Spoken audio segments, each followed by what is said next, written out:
Reposant sur la plateforme du Citroën C4 Picasso, le 5008 veut se positionner comme le challenger des stars du marché.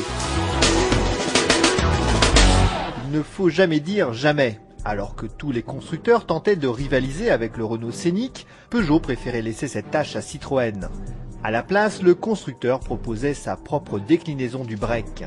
Ainsi naquit la 307 SW, puis la 308 SW.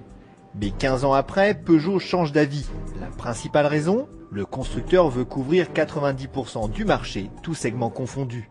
Difficile alors de faire l'impasse sur le monospace compact.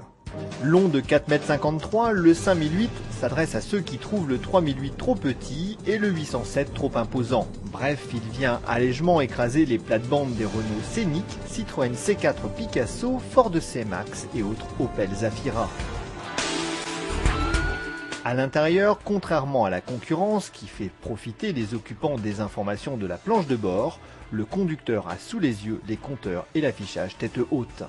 Il est séparé de son passager par une console centrale qui reprend l'esprit de celle très réussie du 3008.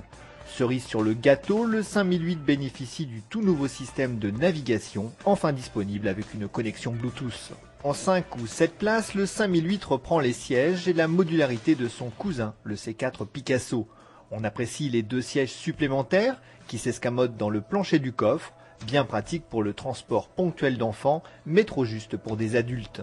Les sièges coulissants de la deuxième rangée ne se retirent pas, mais leur cinématique originale permet de les escamoter facilement. Ils offrent peu de maintien et restent un peu trop étroits. Avec un volume de chargement de 679 à 1754 décimètres-cubes, le coffre se situe dans la moyenne. En revanche, pour un véhicule familial, les rangements ne sont pas très nombreux. Sur la route, nous avons affaire à un monospace qui n'oublie pas de faire plaisir à son conducteur. Pas de comportement pâteau, pas de grande prise de roulis, mais une direction précise, un amortissement de qualité et des mouvements de caisse maîtrisés. Bref, vous êtes à bord d'une vraie Peugeot. Sous le capot, le 5008 reprend le nouveau 2 litres HDI de 150 chevaux et traîné par le 3008. Disponible avec une boîte manuelle à 6 rapports, ce bloc répondant aux normes Euro 5 distille souplesse et puissance à tous les étages. On aurait juste aimé un peu plus de discrétion à froid au démarrage. Question consommation, il affiche un 7 litres 5 au 100, ce qui le positionne en zone neutre de l'éco-pastille.